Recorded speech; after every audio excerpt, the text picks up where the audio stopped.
Let's see. Selena is here. Says slow Yogi Eric. Hello, my friend. She says slow to Selma. Hey, Sebastian. Yogi Eric. Hello. Sorry, my friend. It's me up on the big screen. Bigger screen. Hey, Jamie. Nice to see you, my friend. Sebastian says Selma, Selena. Good morning, both. What's up, Sniper? Sniper says, greeting beautiful souls from across the pond, but under the same skies. Jamie says, hi to Squirrel. Appreciate you guys being here. As of yet, I don't know what we're going to read. I know we're going to dive into A Course in Miracles. I know we're going to touch upon the subject of forgiveness. I know we're going to talk about love. We're going to talk about kindness. That is the lesson we're all here to learn. I don't know if I ever bought into the concept that life is a classroom. It seemed a little too simplistic for me to believe in. However, at my advanced age, I've come to find that it is a workable solution for the life that we live, whether or not it's actually true or not, that everything becomes a lesson, not so much for me to learn, but for me to practice. Hey, Empire. Sebastian says, morning, Eric. Good morning, my friends.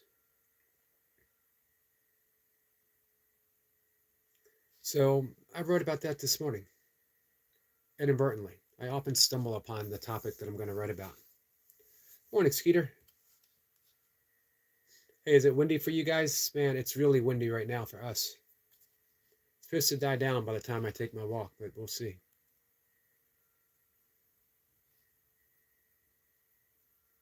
I don't mind walking in the rain. I don't enjoy it. I don't mind walking in the snow. I don't mind walking in the bitter cold. But wind, not so much, because you're always dodging stuff. Skeeter says, new phone and yes, very high winds. Yeah, us too. Justin says, Eric, hey, congratulations on the new phone. Enjoyed yesterday's live and I enjoyed the breath work. Thanks you for introducing me to this. You're welcome. We do breath work every day, pretty much every day. And I also do it in that afternoon and later afternoon, evening for me. Let's see. Selena says, hello, Yogi Eric. I'm here. Yep. I said hello.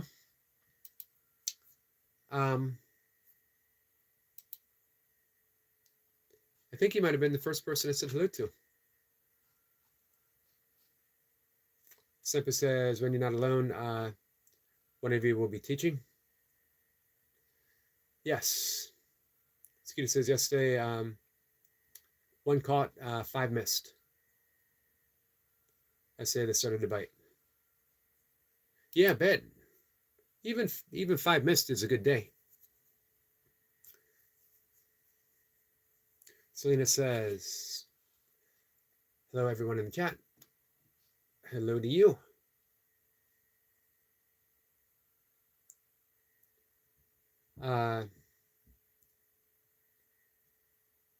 Pinnacle or Panico? Pinnacle. Hi, how are you? I'm good. Other than stumbling upon your name. Selena says, Sebastian, hello. Sebastian says, hello to Selena, good morning. She says hello to Jamie. Hey, Kane.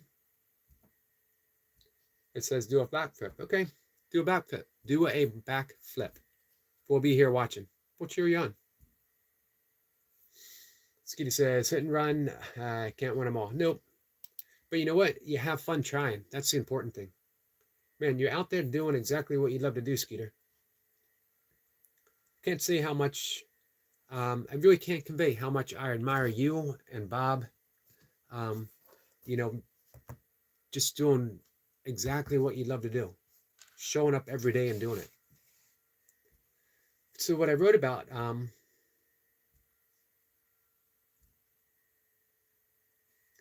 was basically listening. Course in Miracles says we have 2 voices within us. One is real, one isn't. Empire says, say Selena. Let's see. Pineko says, pronounce it as you like. No worries. Thank you, my friend. I appreciate that. It'll probably be slightly different every time I attempt to say it.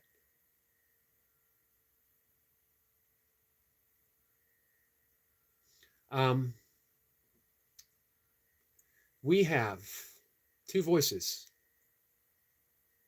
One is real, one isn't. We have two teachers. One is a true teacher, one is an illusion. One is the Holy Spirit, which is the mediator between where we are in the physical, the material, where we think we are, where we appear to be, and where we truly are, which is always in the material, immaterial, which is always in spirit itself. Form, although it appears, is an illusion because it's in actuality it is formlessness itself. We are a temporary appearance, and yet we are reality itself. So when we listen to the voice of ego, which is always shouting, which always speaks first, and is always wrong, it's not wrong in terms of judgment. It is wrong because it doesn't truly exist. So it's always making choices that are for the temporary benefit, but not for our actual well-being. So we listen to the ego, and we are always steered back into the ego. And the ego keeps us stuck in trouble, dealing with problems, dealing with issues. Again, the reason the ego is wrong is because it doesn't truly exist. It's a false belief. Some people have used the acronym for ego, edging God out, or external guidance only. Hey, Lucy. Lucy, how are you, my friend? Let's see. Sebastian, it says, I hope the lady feels better today. New day, sun is shining. Hope she feels the warmth. Thank you so much for that, Sebastian. Nope, it is impossible, Sebastian. Is it possible to have the two voices synchronize and work together in harmony, Eric? Because if one is real and one isn't, why would you want to synchronize with the unreal? Why would you want to synchronize with unreality? And the fact that one isn't real means it doesn't really exist. So reality can't consent to unreality because it doesn't even know that it exists.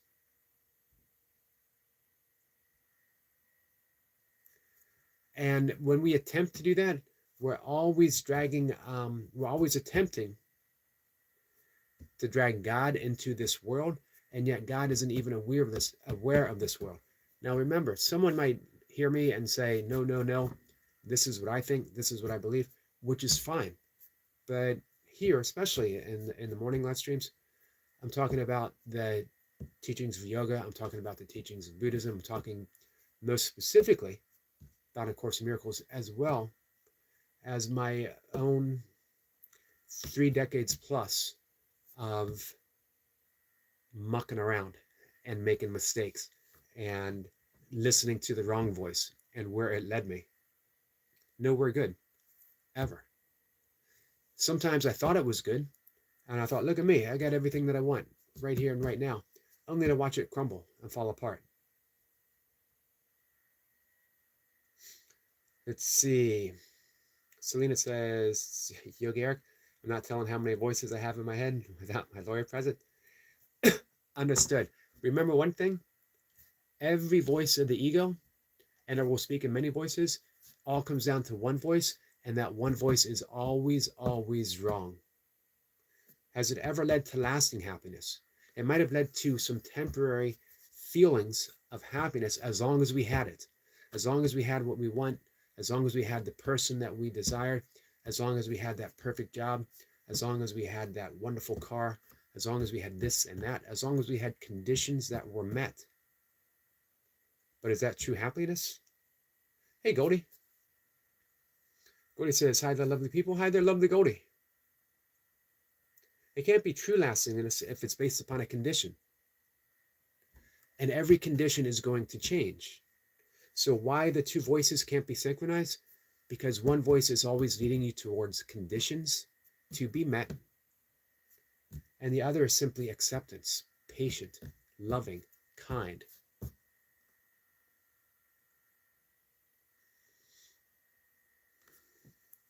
Pinocchio says every human has ego, and the ego makes the personality of the person, especially if he or she has built the ego with some experience and observation from social environment and social values. That doesn't make it real, though. And just because you have an ego doesn't mean you are an ego. And when you see that difference, and when you begin to offer the ego a gentle smile, not taking it so seriously, life becomes infinitely easier and more gentle and more loving and more relaxed. So we can cling to the false appearance of an ego. Remember, we can use the acronym edging God out, or external guidance only, or we can start to listen to that gentle voice. Course in Miracles calls it the Holy Spirit. We could call it Buddha consciousness. We can call it the Tao, Christ consciousness. I don't know. You can call it whatever.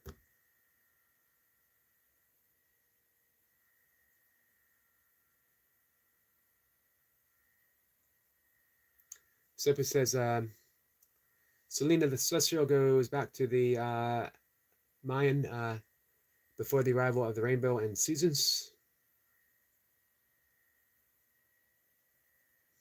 Godi says, blanket hello to everyone. I'm busy at work.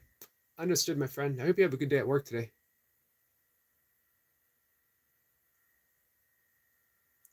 Sepa says to Pinocchio, Max, we can't delete our ego. It's our navigator. But it's a false navigator, and it leads us only to falseness. The reason we can't delete it is because that would be the ego trying to delete the ego, and it turns it into a false spiritual quest. We, who we are, is an ego. Who we truly are is an ego, and has no need to eliminate or do anything. It simply is. It's acceptance itself. And it's our true navigator. The more we rely on the ego to navigate, the more we stay immersed in ego. And everything's a battle. Everything's a choice. Everything is egocentric. Don't say that in a bad way. It just keeps us immersed in the material. When we start to listen to that inner guidance, not the ego, now we're dealing with the immaterial. Now we're dealing with spirit itself. Now we're dealing with love.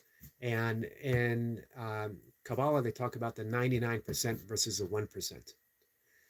99% is reality, love, God. 1% is the immaterial, this little slice of life. Every time we listen, every time we choose love, every time we respond versus react, every time we're kind, we're bringing a bit more of the 99 into here and now. I don't know if I always agree with that analogy, but it can be helpful. Panko says, sniper ego is a part of us. We can't delete it, but we can deal with it. We don't need to delete. We don't even need to deal with it. We don't even need to deal with it. It is not who we truly are. When we say it's part of us, now what we're doing is saying that spirit, unconditional love, has a condition, and that condition is ego.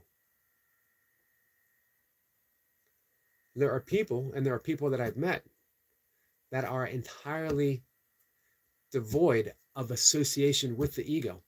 It might make an appearance from time to time. It has no weight. It has no grip. That's the essence of non-duality. If you guys have ever met anyone who has had the ego slip away and is truly awakened, you find yourself pulled into their presence. It's an amazing place. My own personal experience of not being awake in, but realizing awakening itself, there's a slight difference, is the ego has no firm grasp. if we surrender and surrender and surrender. As long as we keep arguing for the sake of the ego, we'll always have it. We'll always have it.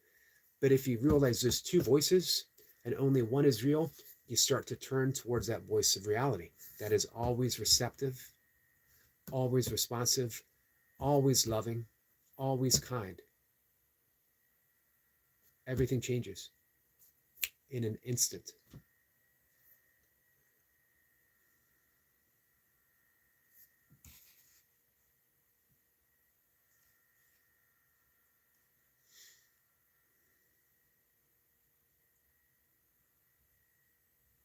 Cena says, Panko, that's really a simplified way of saying we're all the same. No, we are all the same, but in a different way, because we are all of God.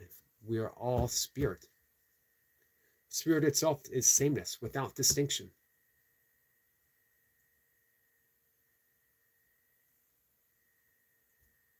The unmanifest, formlessness itself, is all the same. Form offers distinction, but who we are.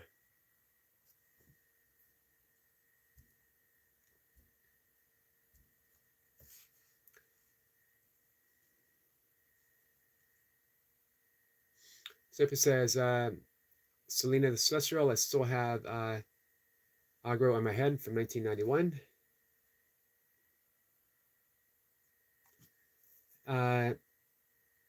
Selena says, but we do need ego sometimes. No?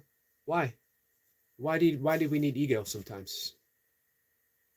So I don't want to really give an answer to that, but we can ask.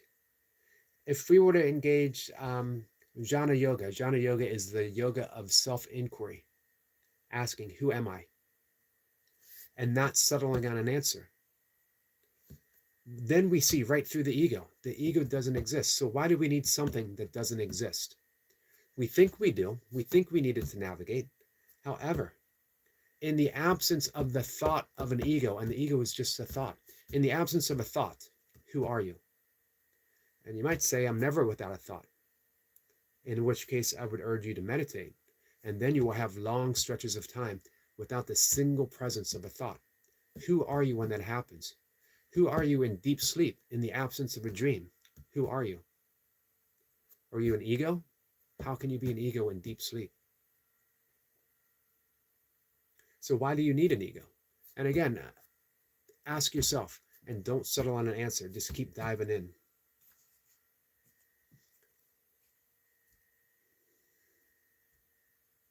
Lucy says, right, Selena, I had zero ego, would not have boundaries. You need a little ego for boundaries. Do you, though?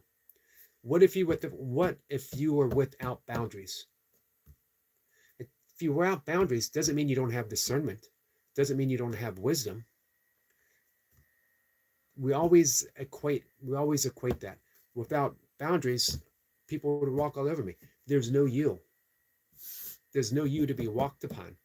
Who you think you are, the ego, is fiction. And the easier it is to let go of that fiction, the easier life is. No one can walk over me. No one can take advantage of me. No one can do anything to me, because the who that I think I am, that little egoic thing, that can be taken advantage of. That can be hurt. That can be offended. That's not who I am. Just that little sliver of awareness, that little awakening, changes everything. Now you become a little more fearless. When we say that I need that ego for defense, it's fear-based. And fear is only of the illusion. Letting go of fear. A wonderful book, written in 1979. Love is letting go of fear. True love is letting go of fear. Because love itself, fear is the opposite of love.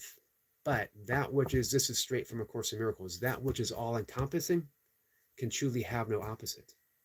As long as we are based in fear, we're based in ego. But we are love itself. And when we accept that we are love itself, when we listen to that voice of love, and it's always a whisper, it always speaks quietly, it never has to be insistent, what would it insist upon? Love will always outweigh the ego.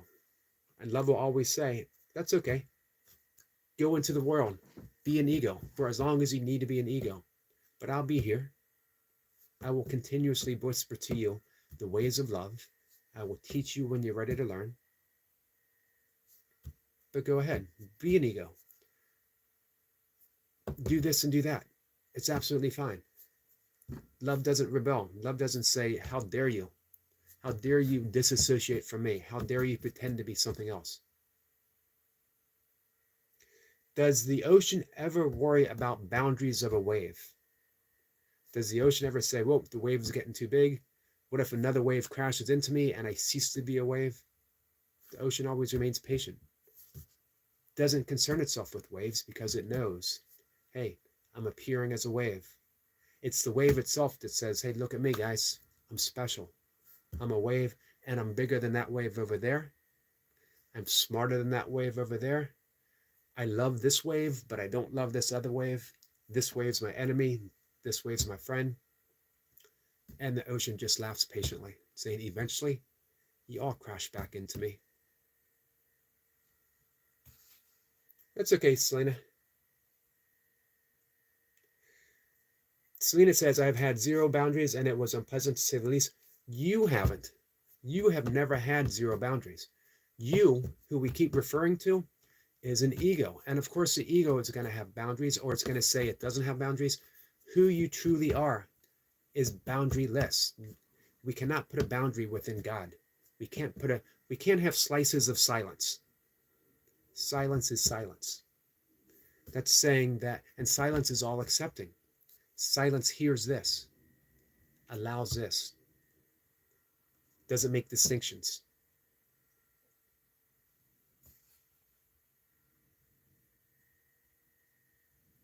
Empire says, I don't know who I am. I'm deep sleep. All I know is my dreams are trippy. Mine too.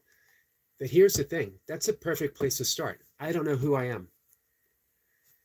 Everyone keeps insisting on their idea of who they are. Of course I need boundaries. Of course I need this. Of course I need to navigate. Of course I need this. That just keeps you where you are. If you want to be where you truly are, start questioning, who am I? But don't settle on the answer. I love the fact that Empire says, I don't know who I am. There you go. That's the great inquiry that Ramana Maharshi would always offer. Who am I? But don't settle on an answer. They would use the neti meditation. Neti is not this, not this. Everything you think you are, dismiss it. I'm not this. Or not exclusively so. Sebastian says, Eric, great point. That's like the creatures live in a rock pool. After time, they forget about the sea. Beautiful. Exactly. Stina says, I'm just a soul wearing a meat sack trying to ascend. What if you were already ascended? What if you were ascension itself?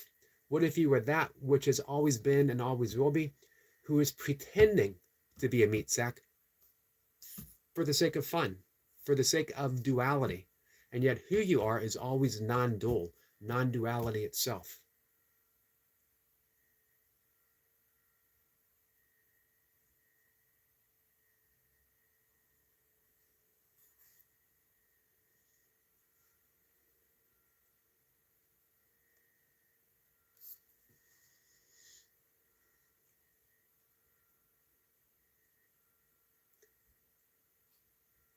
So as long as we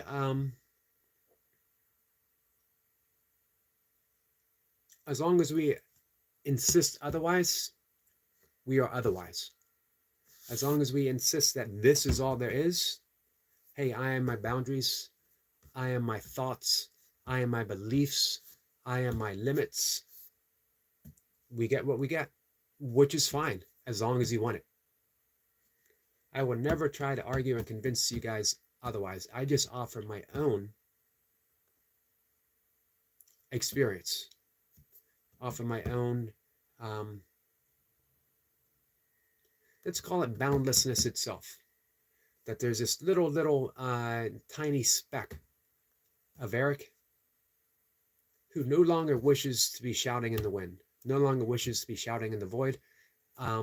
and recognizes that it's just the void itself. There's just the void. And the void is love, because it's all accepting of all things in every moment. Let's see.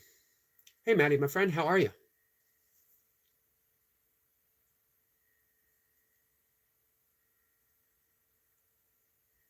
So when I see boundaries are vibrations, I always see the R.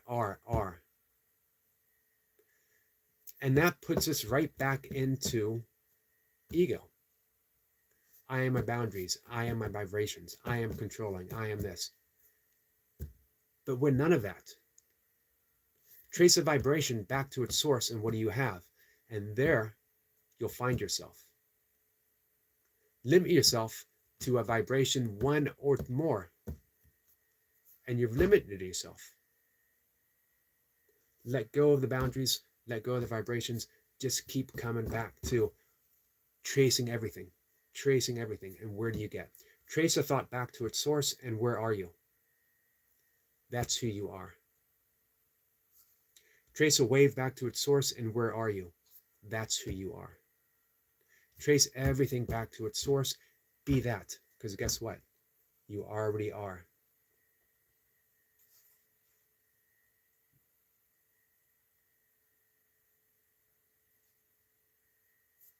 But who signed the soul contract, Selena?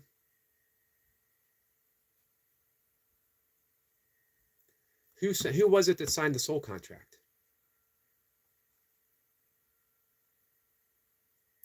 Trace the I that signed the soul contract back to its source, and what do you have? Remember Moses before the burning bush? Just an analogy, guys. Don't get caught up in the Bible is false, the Bible is this. Just an analogy. Moses before the burning bush, when he asked, who am I speaking to? I am before Abraham. Before everything, I am. What's before the I am? Brahma, absolute, the source itself. Trace everything back to the source.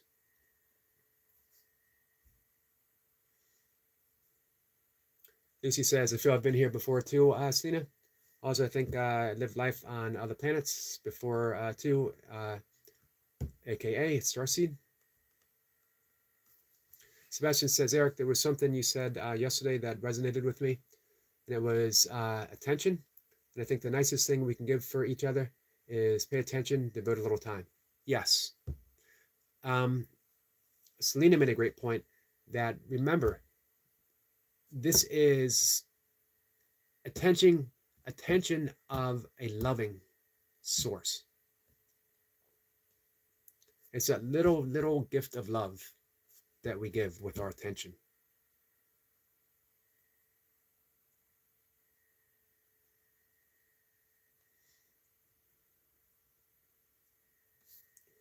Panko says, even though these borders save us or make us in a peaceful spot, do they save us? Have you ever been saved by a border?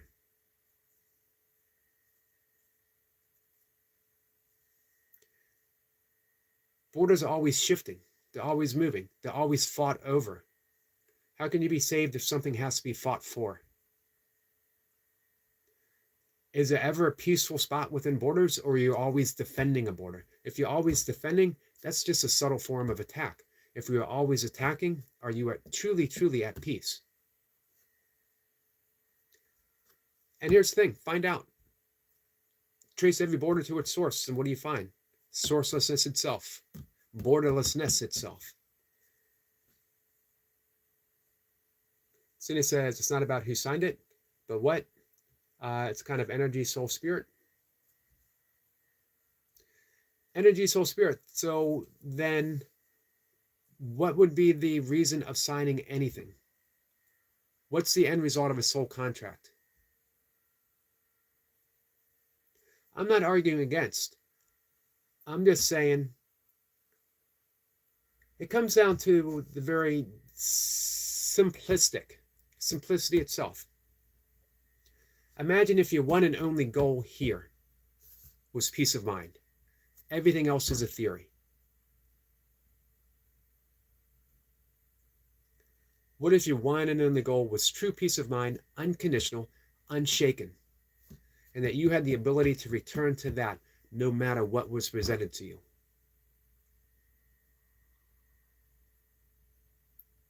Does anything that we presented help you maintain that peace of mind? If it does, awesome. Can it be shaken? Can it be stirred? Can it be pushed? Can it be shoved? Can it yank you out of that peace? If your one and only goal is peace of mind, now we're talking. Now we're having the same conversation. If we keep insisting upon distinctions, and if you have to defend your distinction, that can't be peace of mind.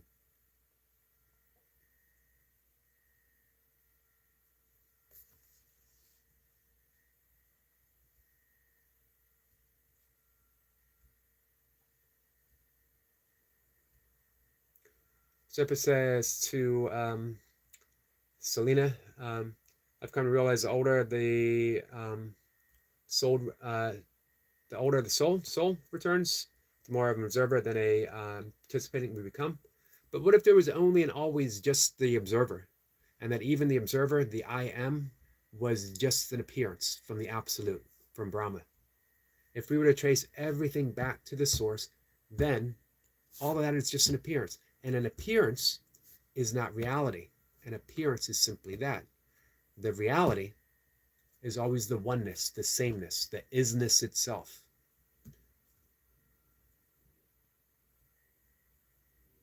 Sina says, yes, you're Eric, paying attention in a positive, loving way. You remembered correctly.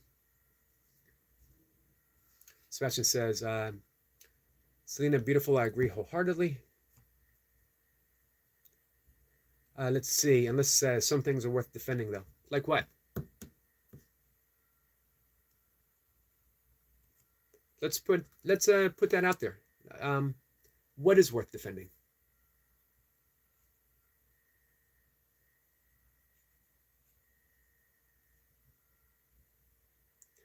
That's some mystical jazz, though. I love jazz, by the way, because my family is worth defending. My faith is worth defending. Like I said, some things are worth defending. Make sure that you have defending is valuable and valid. So, why does your family need defending? Why does your faith need defending? And if you need to defend your faith, is it really faith? Does faith ever need defending? Or is it simply something that we wish to believe in?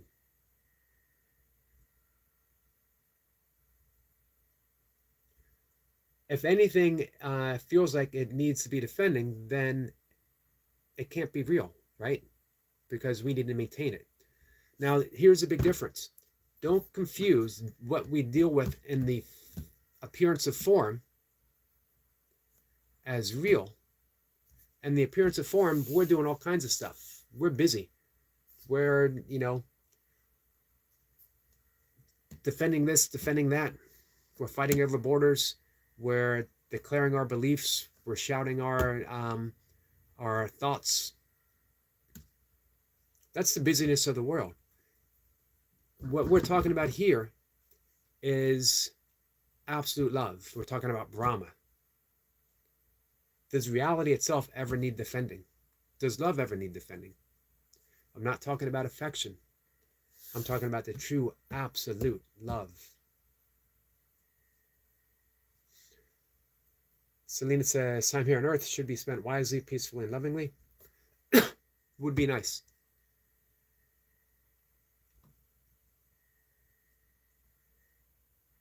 Let's see. Panka says, borders to protect yourself, not to defend or attack others, like you said, to maintain peace of mind. Does the borders really need protection, though?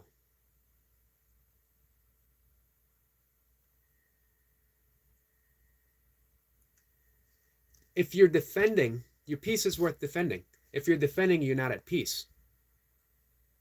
So, if you're not at peace, what's worth defending?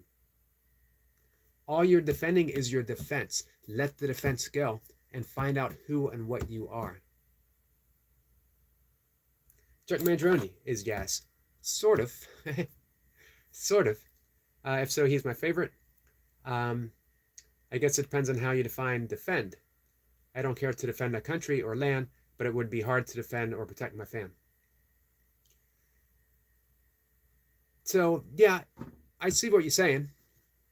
And again, that is bringing form into the formlessness argument. Of course, we take care of ourselves, we take care of our body, we take care of our country, we take care of our fellow citizens, we take care of our neighbors, our friends. Hey, we even take care of who we conceive of or perceive of as our enemies. But we're not talking about form exclusively here.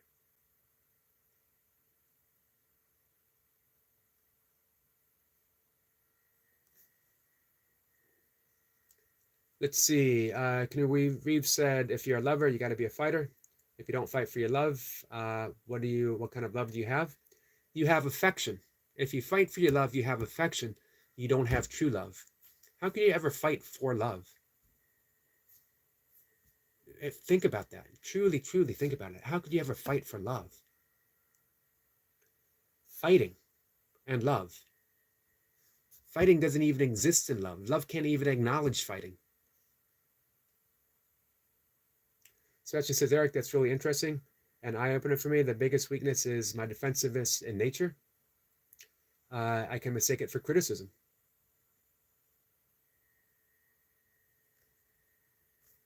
There you go. And this says, but at the end of the day, if I believe in an all-powerful God that protects me, I should be willing to let God defend me. So I guess that's something I got to work on within myself. Here's the thing. God doesn't protect you. God doesn't protect the ego. God doesn't even recognize the ego. Because in order for God, reality, love itself, to make the ego real, it would give it credence. It would give it weight. It would make it real. The ego isn't real. So the more we turn everything over to that all-powerful God, Brahma, love, the more we sink back into defenselessness itself. We can only defend the ego. The ego can only claim love. Love itself makes no claim. Zena says, what? Of course he can fight for love. Who? Who fights for love? The ego? The ego doesn't know love. The ego knows demands. Only knows demands. Keep tracing things back to the source, Selena. Who would fight for love? And you say, me. Who am I? And keep asking, who am I? You'll keep naming things, but then use that neti. Not this, not this. Panko says, love doesn't equal fight. I agree. Love doesn't even recognize fight. Sepa says, the ego runs on lust, not love. Exactly. Well, the ego runs on distinctions and demands and quantifications. Love itself is unqualified. Doesn't have to make any distinction. The most beautiful description, although remember, they're just words, not the actuality itself. St. Paul's letter to the Corinthians on what love is.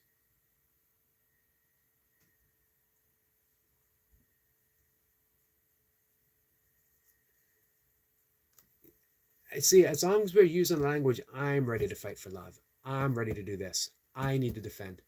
We keep saying the ego does this, the ego does that. And that's fine, as long as you want to be an ego. Sooner or later, you're going to get tired of being just an ego. And you're going to say, what is else? What is else that's there? And you'll start to trace that every single ego thought.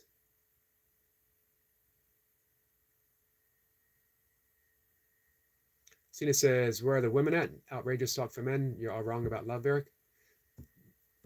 We're talking the difference between affection, love between. Love has no between. There's no love between a man and a woman, because in the reality of love, there's no man, there's no woman, there's just love. Every distinction you make is a distinction made by an ego, by personality, by a border. Let go of all that. Sink into the absoluteness of love itself. And how can you defend anything? Love is kind. Love is acceptance. Love is all abiding. But as long as we argue otherwise, that's what you get. You're stuck in a world, you're stuck in the illusion that love needs to be defended. I got to end my live stream. Just a minute, guys. Here's what I'm going to do real quick. I want to read, again, these are just words. Remember, the Tao that can be told is not the true Tao. Course in Miracles says, words are but symbols of symbols twice removed. So this is not love itself. This is just a description of love. For me, it's one of the most beautiful ones.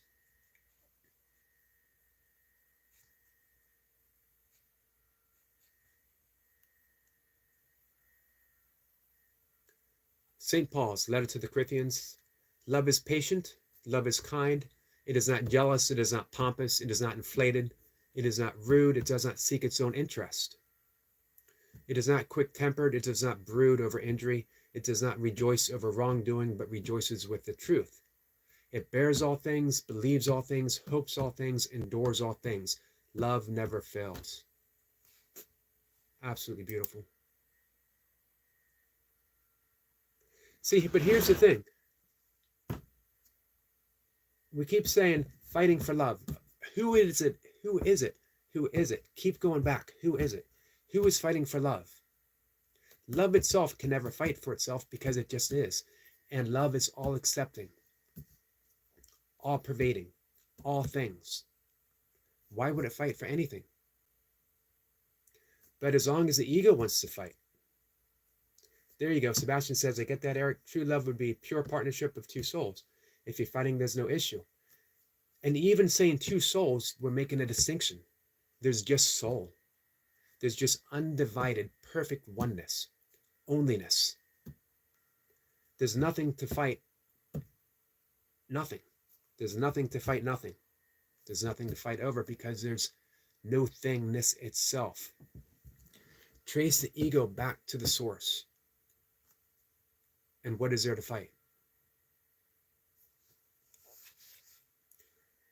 Sniper says, there are just 4 nipples. Hey, speak for yourself.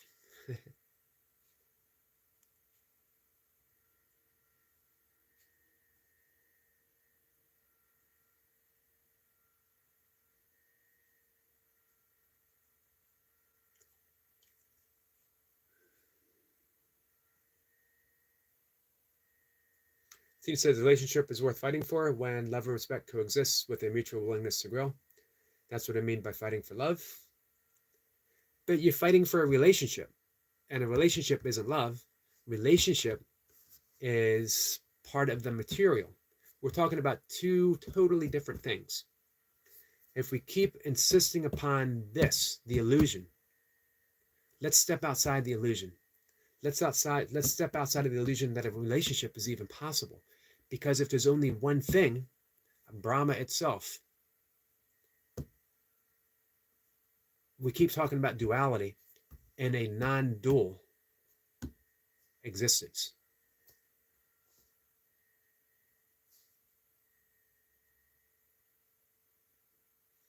Let's see, if change is a road but everything changes. This is why Buddha said that life is suffering. Because we grasp and attempt to make permanent that which is always changing. So it says, Yogi Eric, I think you're getting triggered by the word fight. I'm not talking about actually fighting or engaging in a battle. I understand. I understand completely. But as long as we keep talking that there is even the appearance, even the thought. A thought is a fracture of reality. A thought is saying that that which is being represented is the representation itself.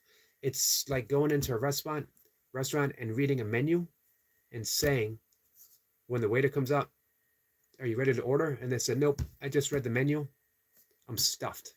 Couldn't eat another thing. So what we're asked to do is let go of the menu.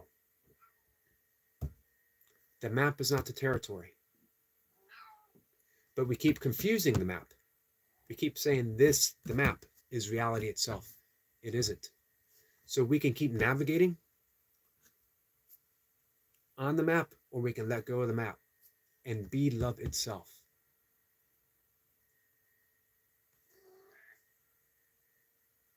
Fight definition as in strive to achieve or do something. Fair, for example, not argue or combat like we currently. Oh, I'm not arguing. I'm not even combating. I just keep coming back to the one and only message that I have for my channel. The one and only message is love. True, absolute love. Anything else is an illusion. If you keep fighting for your illusions, all you get is illusion. However, glimpse just for a second, just for a second, just for a moment. Let everything go. Let everything go. And the thought of, without the thought of fight, without the thought of definition, without the thought of strive or achieve or something fair, without that thought, who are you? In the absence of those thoughts, who are you? Wombat combat. Just let go of those thoughts for just a second. Code 1. Code 1. Look at that. Eric Lapointe comes in for the rescue.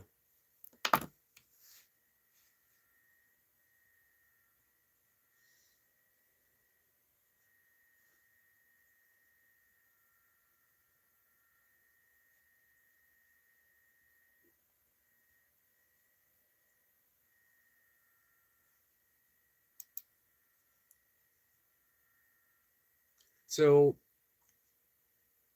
let's see. Lucy says so, Eric Lapointe. As long as we want to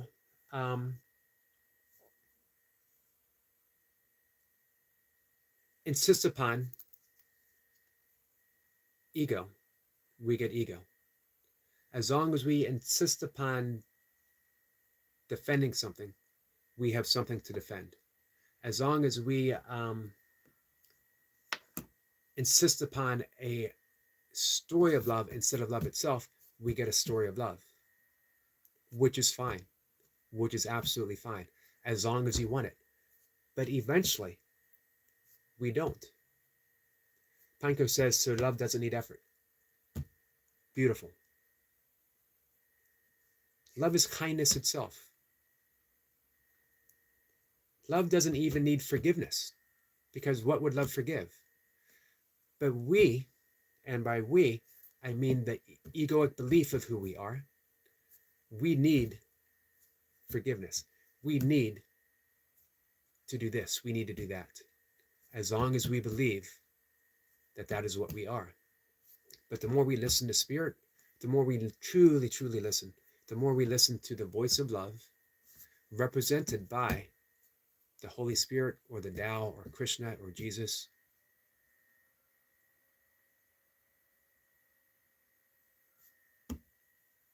Just try it. Just try it. And you let me know. That was beautifully said, Panko.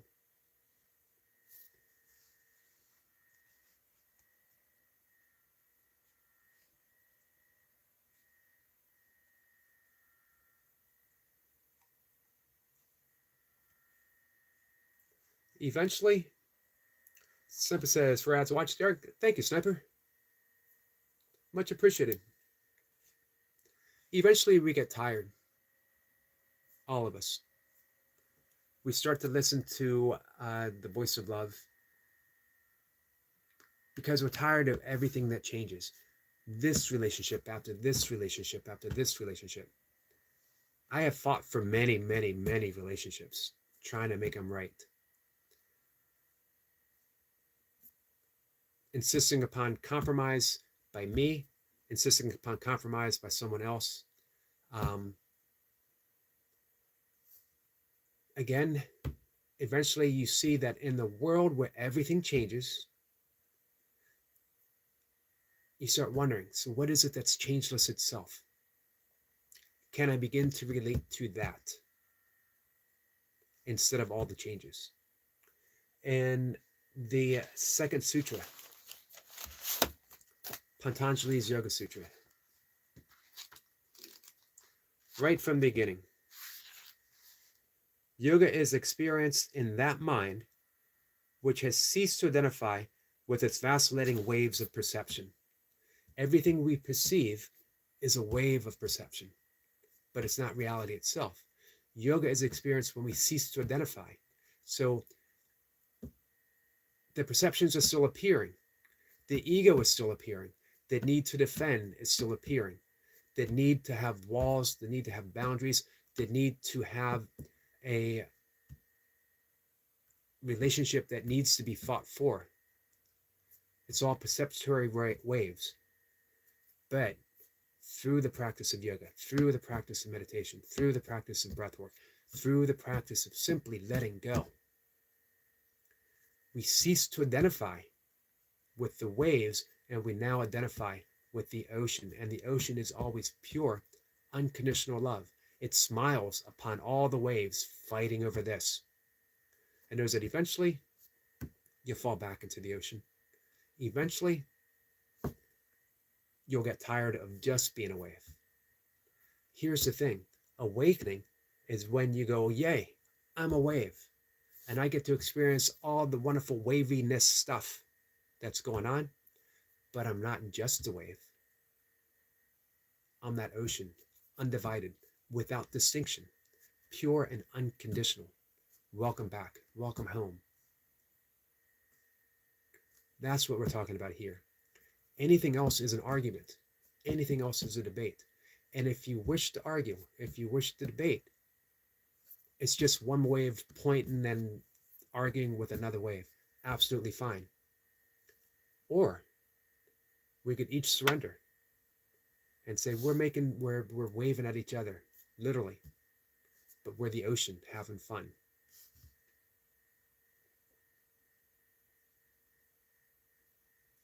Panko says, so we should let everything, emotions, thoughts float away without processing it, thought of it or emotional about it.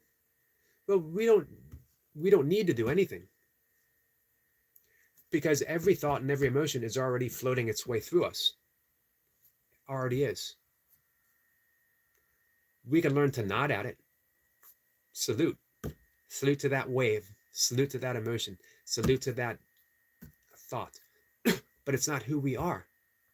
So we don't need to do anything, because who we are is without need. We are the witness to the thoughts. We are the witness to the emotion. We are witness to the idea of who we are. We are the witness itself. And even then, if you trace that witness to its source, there is just the absolute oneness, perfect oneness, undivided.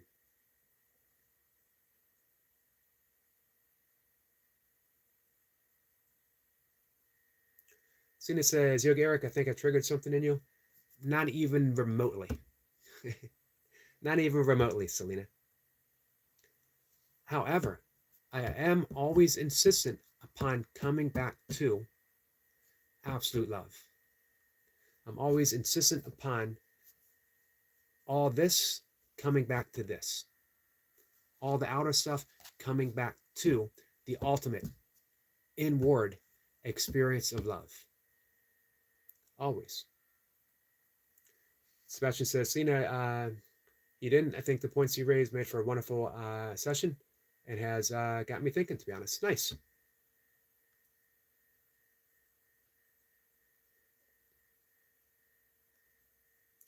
Empire says, I will say I'm glad I have love in my heart now versus when I was younger. I was filled with pure hate from all the pain I carried, the freedom that I contribute to God. Nice.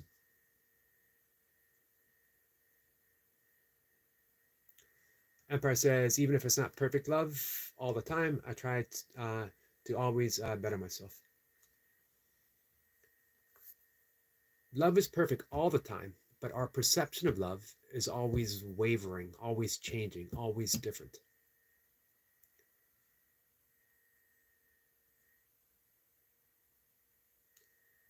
I like that you capital the we.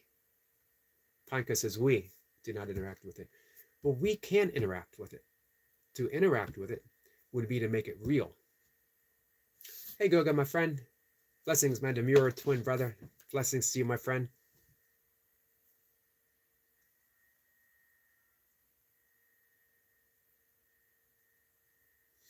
Lucy says, Goga with unicorn love and rainbows.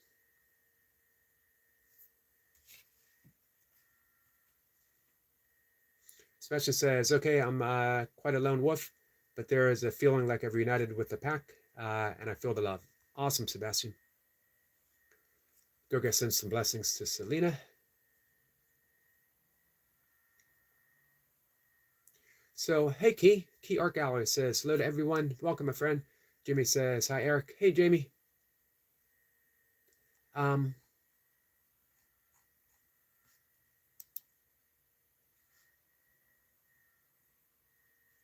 Let's see. Hey, Timo.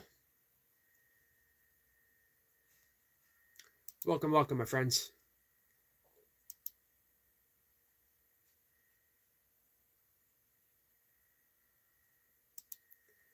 So, to go back to Yoga Sutra number 2, yoga experienced by the mind that ceases to identify with the perceptuary waves, with the perceptuary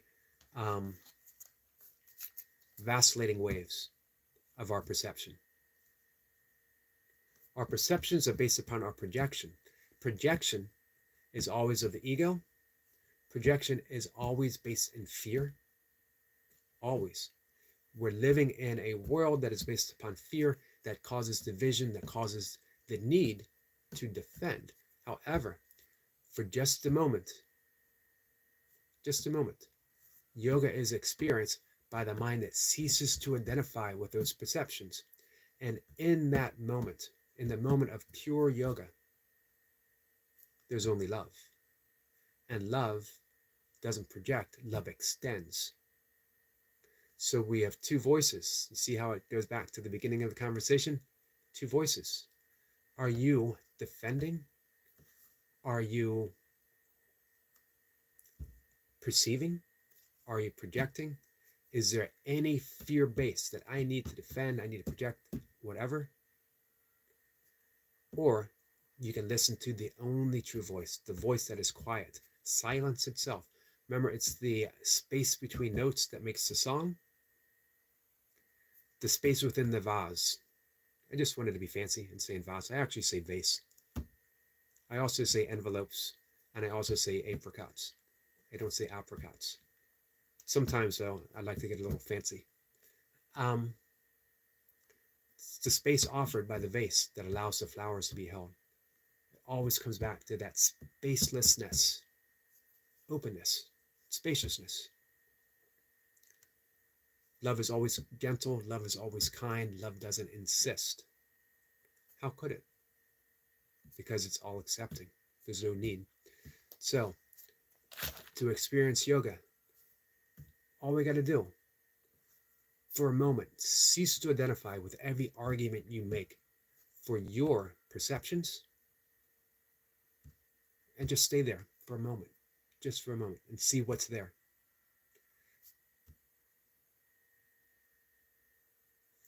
Sina says, to yoga or not to yoga, might try it. Everything is yoga. Everything is a realization of yoga. Yoga simply means to join, to recognize that there's only one perfect oneness, non-duality. Advijja in Sanskrit means not, it doesn't mean one, it means not two. Not two. Because to even say one means there's something outside of that one. It means that there's something that identifies something as one, which means there's two. So Advijja means not two.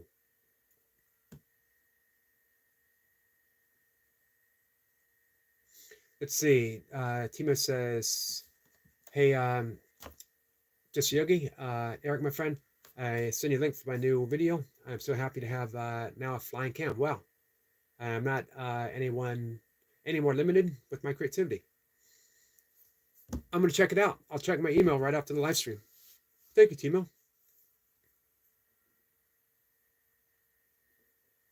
So this is why in the 4 paths of yoga, one of them is jhana yoga, the path of self-inquiry. Who am I? Who am I? Keep tracing that back and let go of every single thing that pops into your mind. because that's just a representation of who you think you are. In the absence of that thought of who you think you are, which is a perception, in the absence of that perception, if you didn't identify with that perception, who would you be? And who that is, the who-ness itself, the isness itself, doesn't fight, doesn't make distinctions, doesn't defend, doesn't project, because it is all acceptance itself. One thing. One thing. What's up, runner boy? Yogi says, Selena, that's a good one for the spine. Cat and cow pose. Every day. Runner boy is back up to 2980. And with five being held, I can't see how you're not already there. Monetized. Cena says, I always played wing defense and netball. Shocking, I know. Sniper says, easy now, Goga, don't give the game away.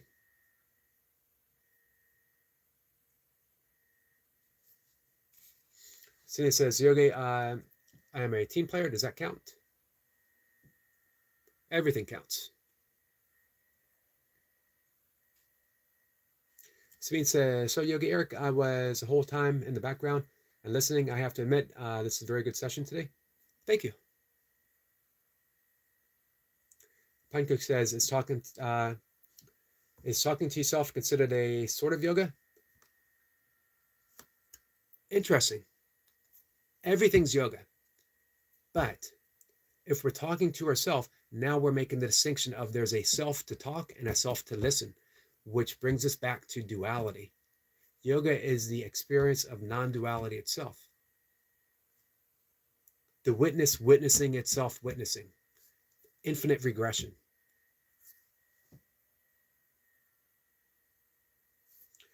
I got 80 hours. That's awesome. So everyone, Goga says squirrel. We must motivate Selena to try.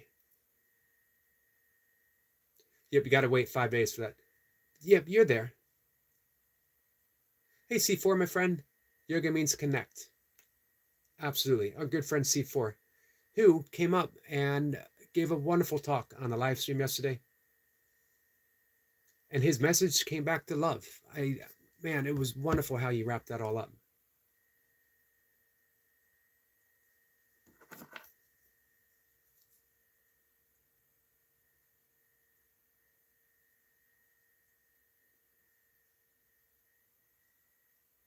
Every time I tried out for the cricket team, they always kept saying, hey, this isn't England. We don't know what cricket is.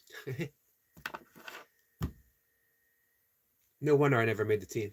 Goga says a journey for the self, through the self, to the self. And eventually we end up in the selflessness itself. C4 says, short but crisp chat from C4 yourself. Hey, Goga, do you know C4? That would be a wonderful conversation with you guys. Goga says, Selena, glad to hear that. All right, guys, I am late for my oatmeal. C4 says, yes, I love cricket.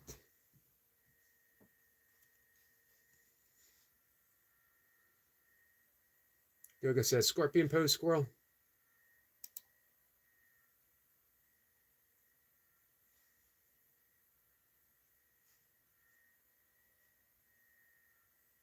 Jamie says, hi, runner boy.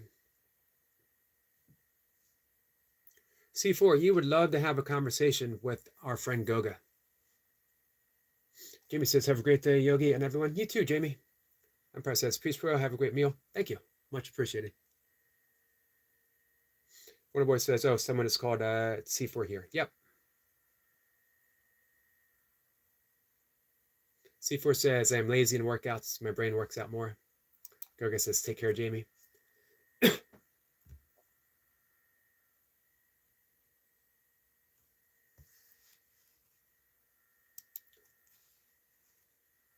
Appreciate you guys coming in. Appreciate the 18 likes. That's pretty good for a morning's worth of yakking away on my part.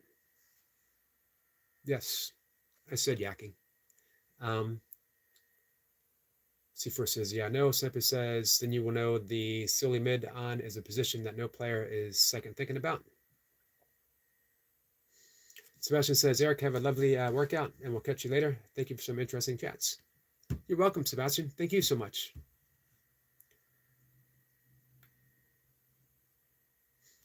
All right, guys, thank you again. I'm going to see everyone later. Remember, the you that can be argued for is not the real you. C4 says, thank you, Eric. Thank you, C4, my friend. Cena says, Yogi Eric, love you, mate. Love you too, my friend. Awesome session. It was an awesome session. Anytime that I get to keep coming back to talking about love over and over again, to me, is a conversation worth having. So, love you guys. Take care.